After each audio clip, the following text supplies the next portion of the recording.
JDU का नया George Fernandes, Nitish Kumar के खिलाफ हर चिराग को बुझाने की रणनीति। बिहार एनडीए की राजनीति के अंदर खाने वफादारी का सवाल। आइए जानते हैं खबर को विस्तार से। राष्ट्रीय जनतांत्रिक गठबंधन यानी एनडीए कागज पर तो बहुत मजबूत दिख रहा है, लेकिन क्या वो जमीन पर भी उतना ही मजबूत है? वो सामने था तो कम कम दिखाई देता था, चला गया तो बराबर दिखाई देने लगा। निशाने हिज्र भी है, वस्ल की निशानियों में कहाँ का जख्म कहाँ पर दिखाई देने लगा। कुछ इतने गौर से देखा चिराग जलता हुआ कि मैं चिराग के अंदर दिखाई देने लगा।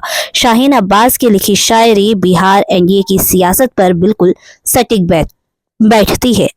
दरअसल सीएम नीतीश कुमार के समय समय पर यूटर्न ने एनडीए की मजबूती को भी काफी चोट पहुंचाई है।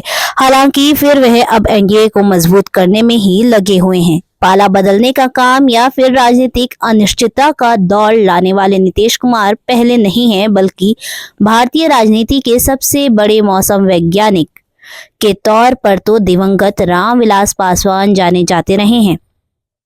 उन्होंने इस तरह की राजनीति की शुरुआत की थी। बाद में उपेंद्र कुशवाहा, मुकेश सहनी और जीतन राम मांझी जैसे नेताओं ने भी इस राजनीतिक रणनीति में बखूबी अपना योगदान दिया।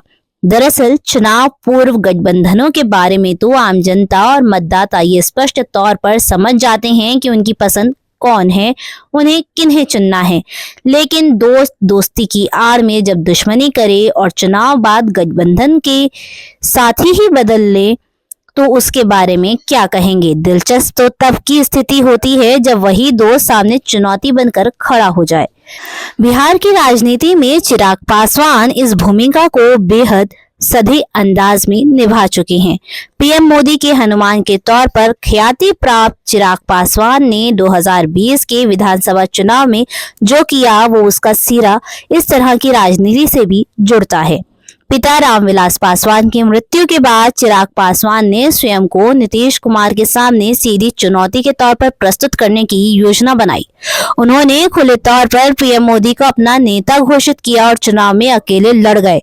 मोटे तौर पर तो सबकी समझ में ये बात आ रही थी कि चिराग पासवान की स्ट्रेटेजी क्या है और इसके पीछे कौन है। अंत में जब चुनाव परिणाम आए तो इसका पूरा पॉलिटिकल सीन उभर कर सामने आ गया। जनता दल यूनाइटेड 43 सीटों पर आ गई। यहाँ ये बात बता दें कि 2005 में बिहार में भारतीय जनता पार्टी से गठबंधन होने के बाद जदयू का सबसे निम्नवत प्रदर्शन था। जाहिर तौर पर चिराग अपने लक्ष्य में सफल रहे और उन्होंने जनता दल यूनाइटेड को 20 से अधिक विधानसभा क्षेत्र में सीधा नुकसान पहुंचाया।